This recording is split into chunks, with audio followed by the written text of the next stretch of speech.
네 번째로 그러면 이게 뭐 다 비슷한 결과를 얻는다 그랬는데 그래도 개인에 따라서 인디비주얼라이즈한 그런 엑서사이즈가 필요하다 이렇게 얘기하는 학자들도 또는 연구 결과들도 많이 볼 수 있습니다. 그래서 개별적인 환자에 대해서 어떤 운동이 좋으냐 하는 거에 대해서 좀 살펴보도록 하겠습니다.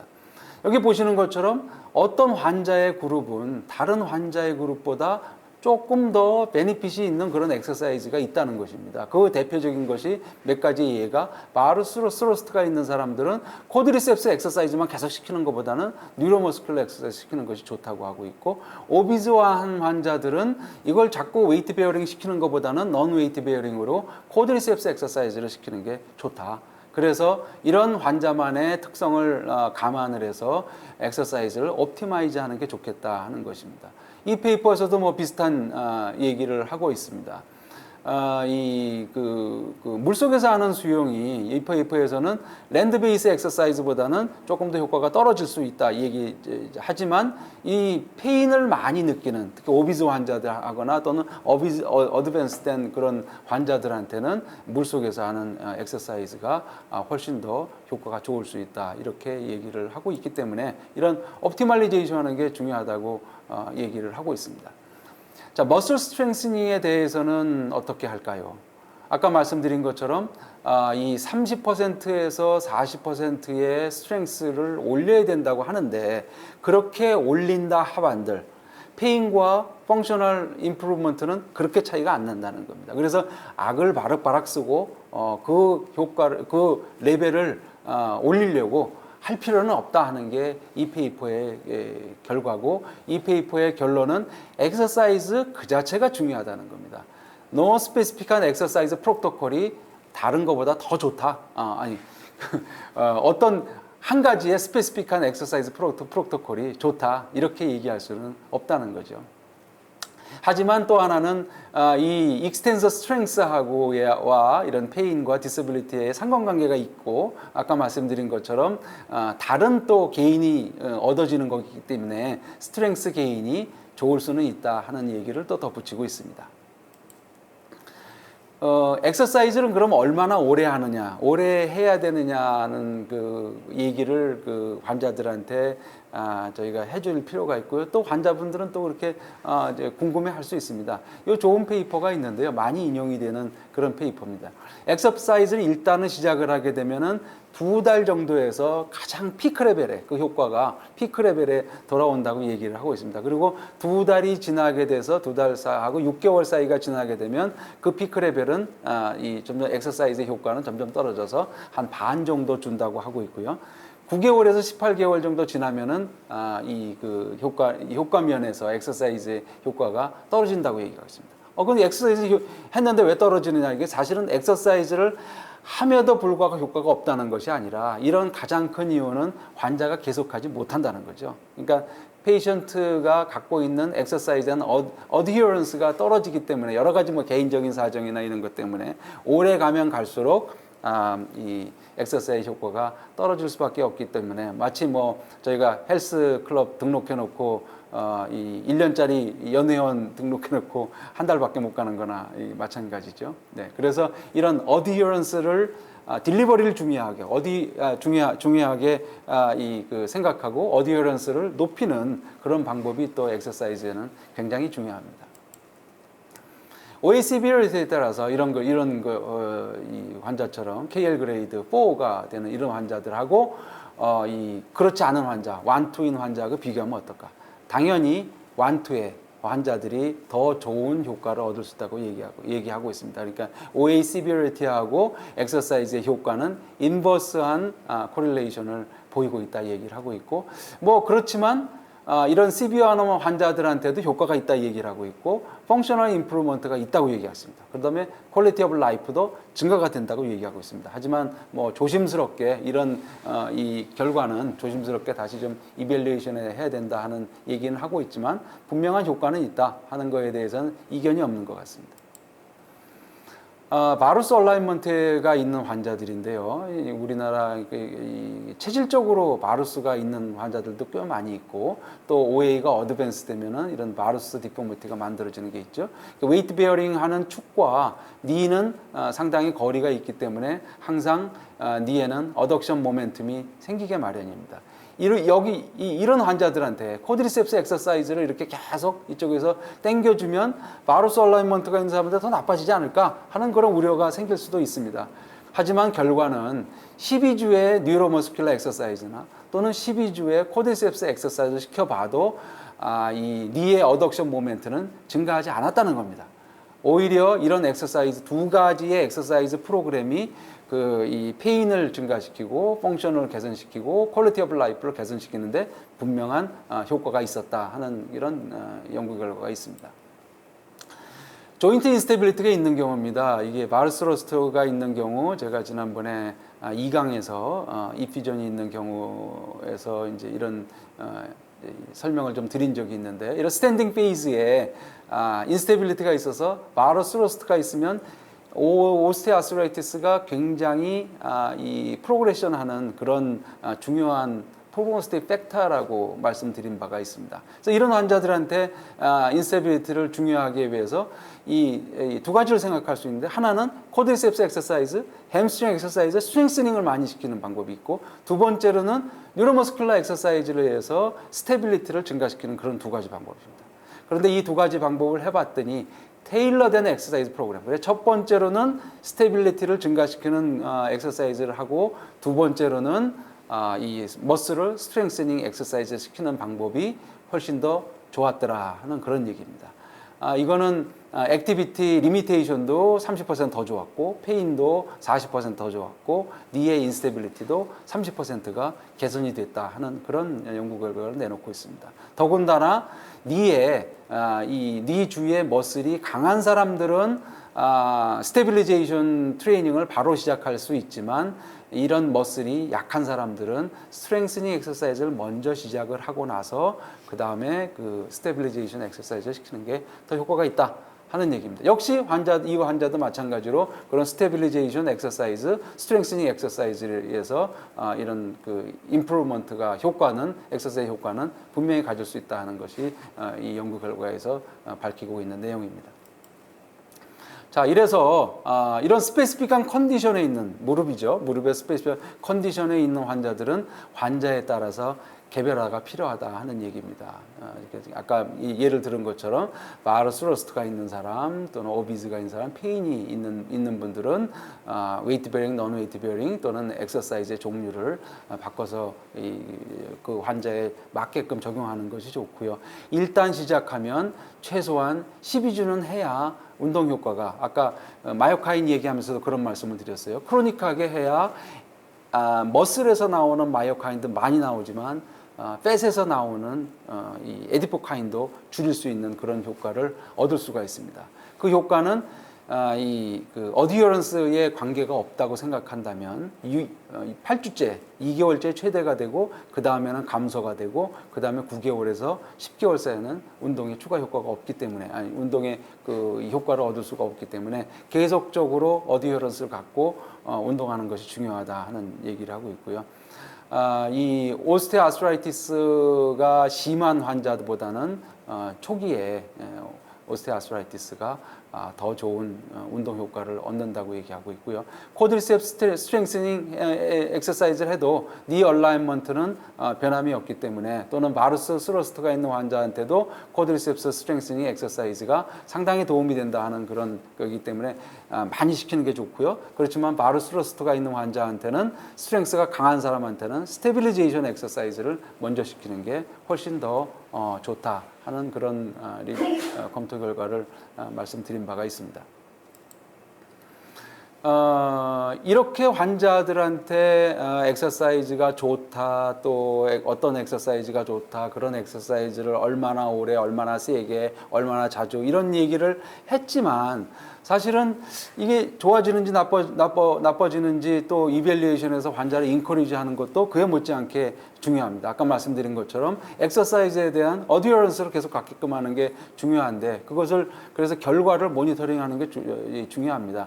사실은 그 모니터링하는 거는 페인과 피지컬 퍼포먼스 두 가지를 갖고 우리가 모니터링 할 텐데 페인은 많이 쓰고 있는 마스라든지 워맥이라든지 뭐 이런 스코어링을 가서 많이 할 수가 있고요. 피지컬 퍼포먼스는 이런 세 가지 방법이 제시되고 있어서 외래에서도 쉽게 쓸 수 있는 방법입니다.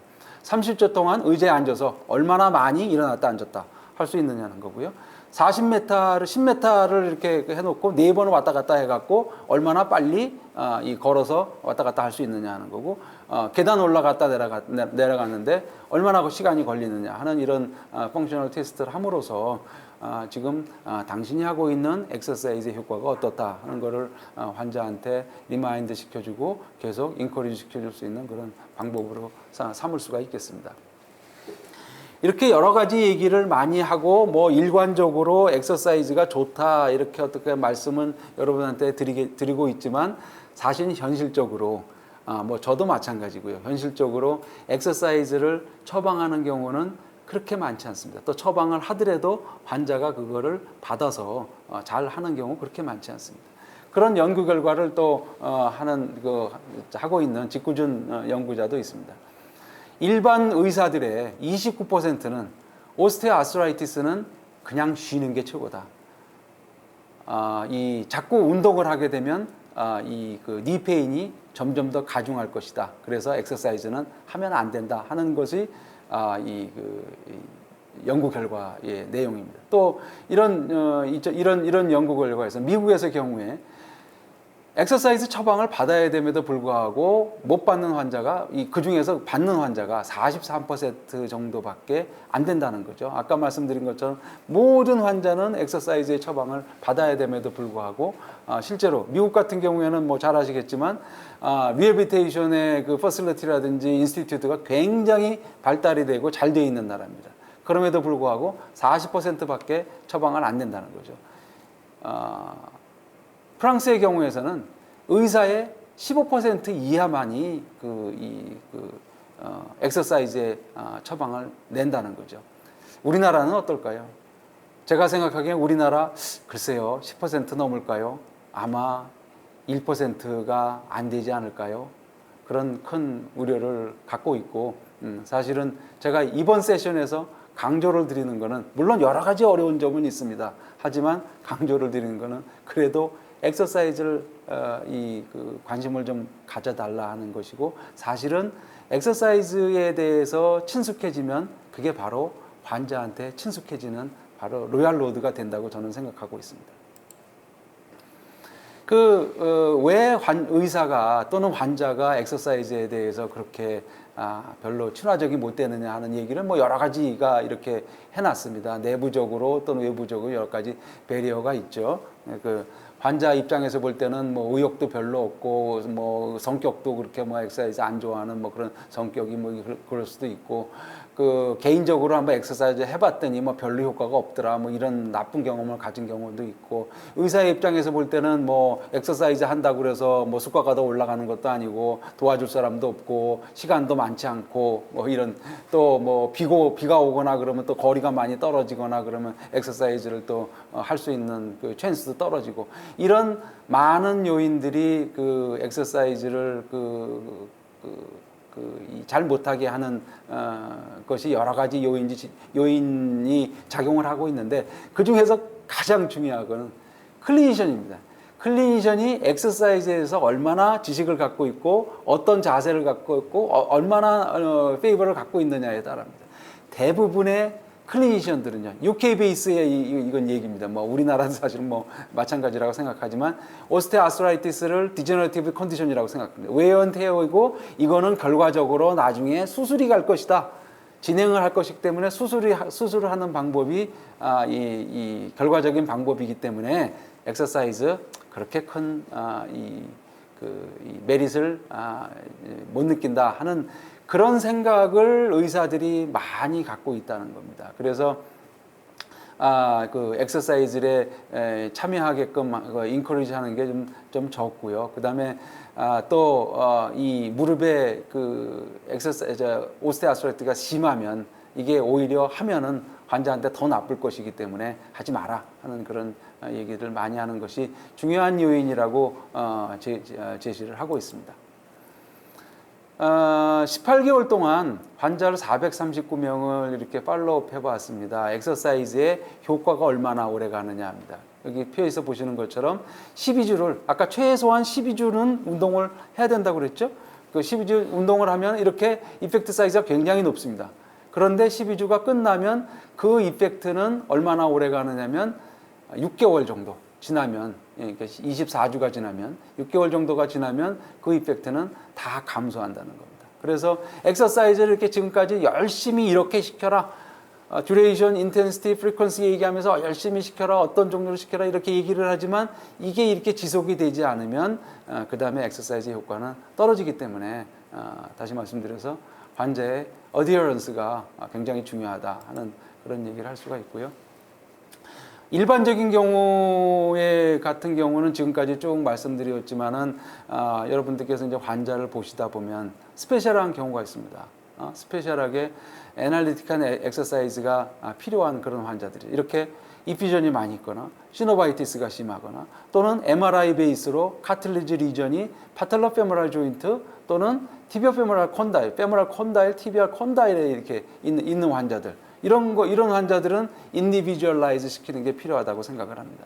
저 같은 경우에 시노바이티스가 있거나 이피전이 있거나 전부 다 코드리셉스 엑서사이즈는 시키고 있습니다. 스트레이트 레그 레이징이 가장 안전한 엑서사이즈고요. 웨이트 베어링 당연히 시키고 시노바이티스 뭐 이 이피전이 심하지 않다면 스쿼트를 시키는데 조금 이 도즈를 좀 줄이기 위해서 월 스쿼트를 권하고 있고 이피전이 있는 경우에는 니 모션을 시키지 않도록 하고 있습니다.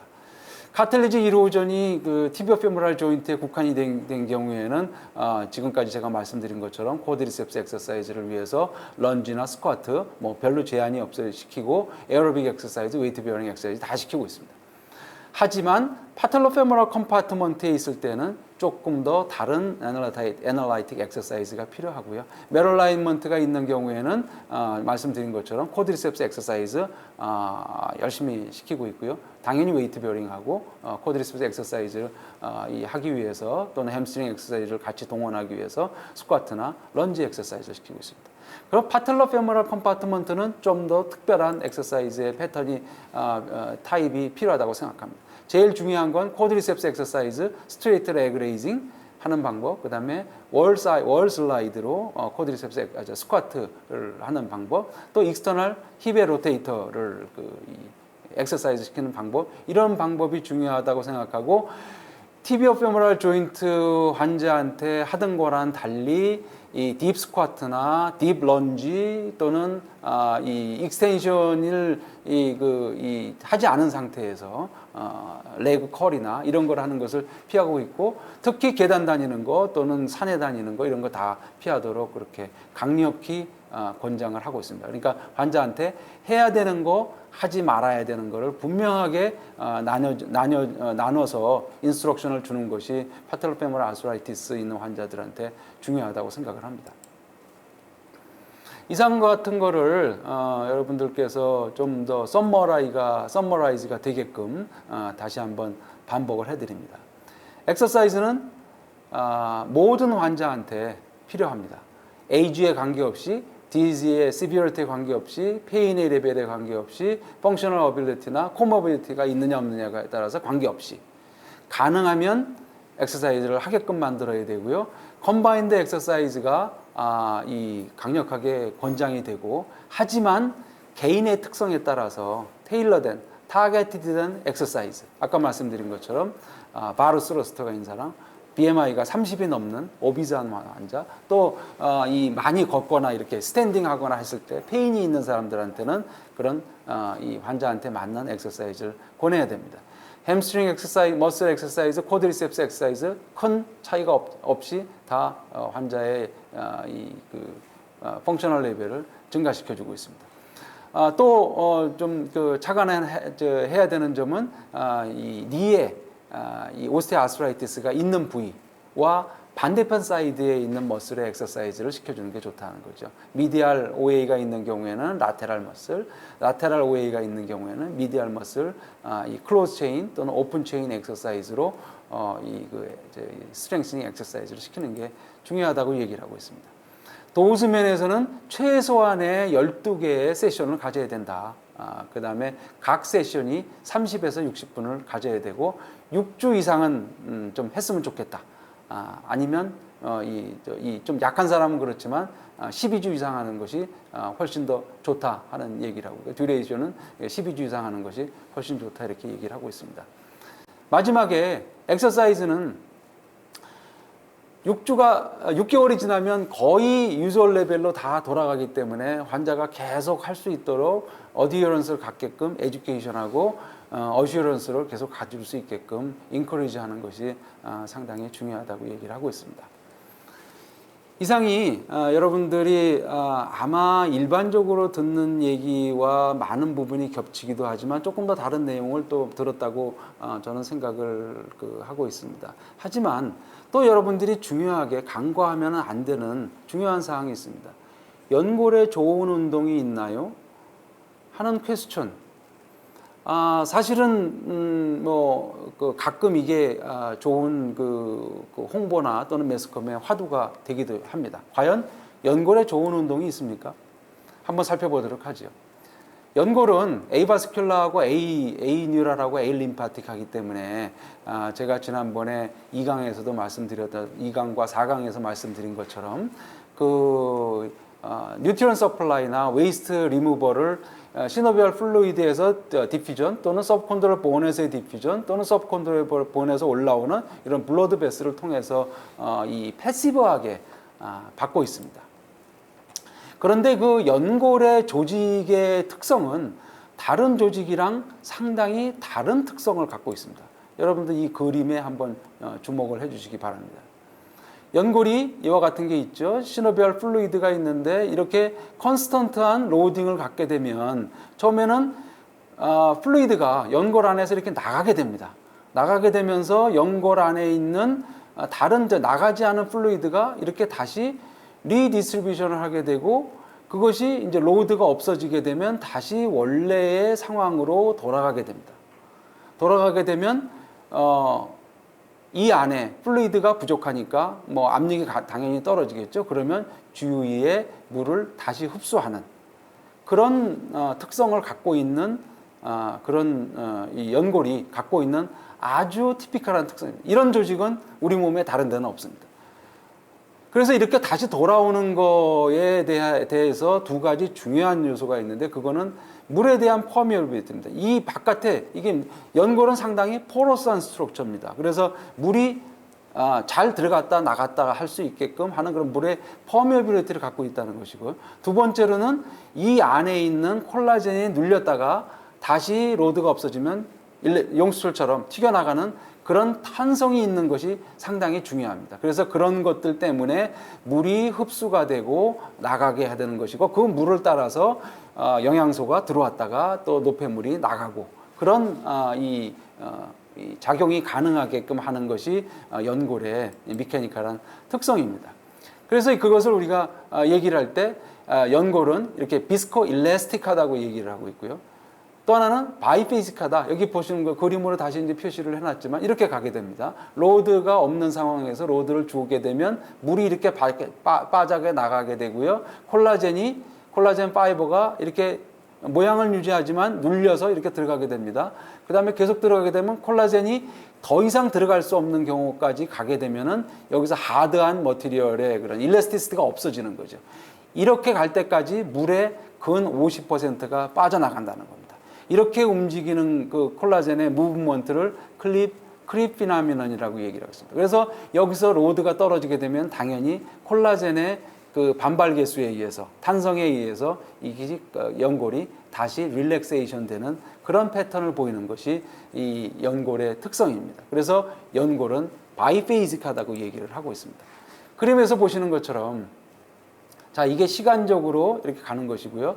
요거는 연골의 두께가 이렇게 변하는 겁니다. 그다음에 연골 내 스트레스가 이렇게 변하는 겁니다. 보시면 압력이 없으면 이렇게 이분하게 물이 이렇게 차 있는데, 만약에 압력이 주어지게 되면 이렇게 디스플레이스가 돼서 물이 이 연골이 얇아지게 되겠죠. 그렇지만 여기는 물의 양은 변하지 않지만 여기서 엑슈데이트가 이렇게 물이 나가면서 바깥으로 나가면서 여기가 컴팩트하게 되겠죠. 그러면서 이게 유지가 되면 이 안에 이퀄리브리움을 이렇게 만들게 됩니다.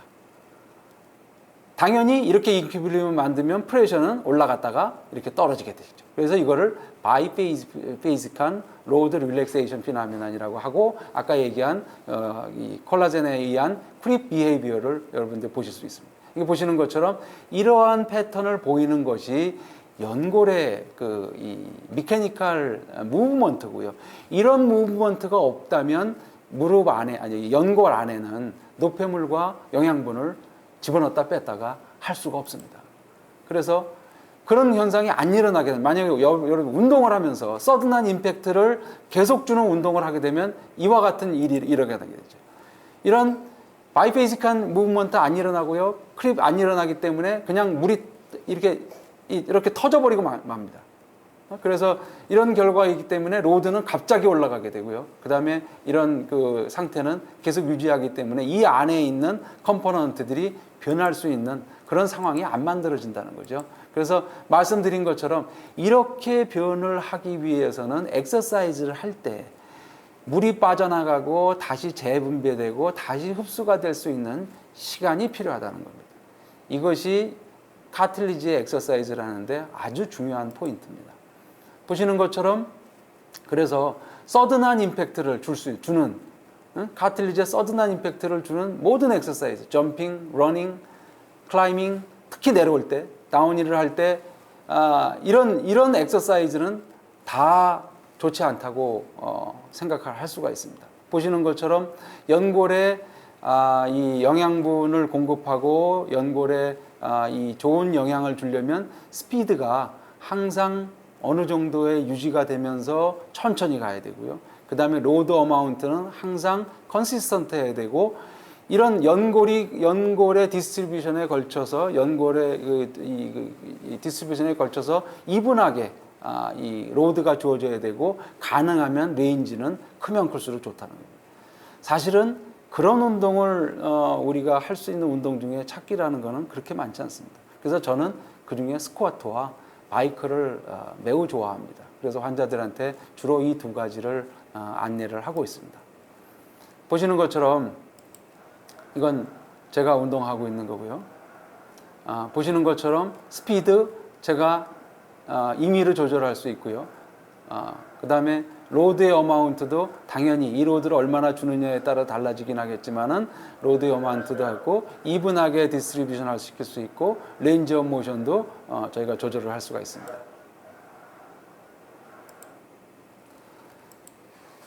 이런 스쿼트를 하기 쉽게, 또는 이제 스쿼트에 가하는 로드를 좀 감소시켰다가 증가시켰다가 하는 여러 가지 방법들이 있습니다. 되게 부부가 같이 오시면 제가 이게 파트너 스쿼트를 이렇게 권하고 있고요.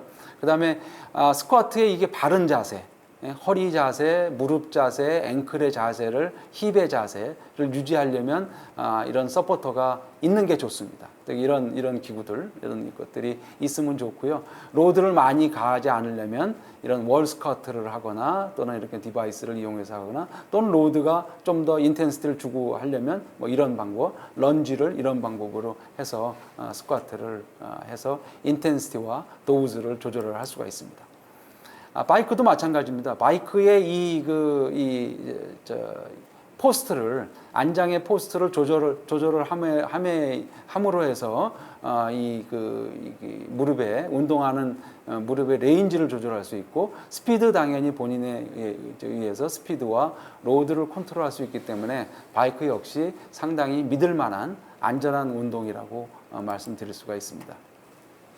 자, 이상 여러 가지 말씀을 드렸습니다. 그래서 여러분들은 아마 운동의 의미에서 항염증 작용을 할 수 있는 것이 운동이다 하는 것이고, 통증과 기능의 개선, 또는 퍼포먼스의 개선까지도 우리가 생각할 수 있다 하는 것이 운동의 의미다. 그 다음에 안전성을 부여하는데 좋다. 마지막에 연골에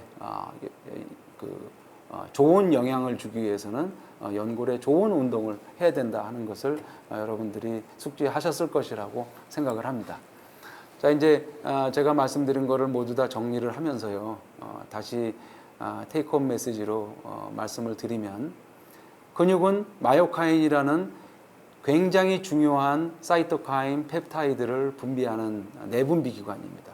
그래서 이제까지 근육을 기계적인 물리적인 효과만 생각을 할 것이 아니라 염증을 감소시킬 수 있는 생물학적 효과가 뚜렷하다 하는 것을 여러분들이 숙지를 하셔야 될 것 같고요. 그래서 당연히 골관절염이 일어날 수 있는 시스테믹한 로우 그레이드의 인플라메이션을 우선적으로 제거할 수 있는 게 연골의 이 효과다, 이렇게 얘기를 할 수 있습니다.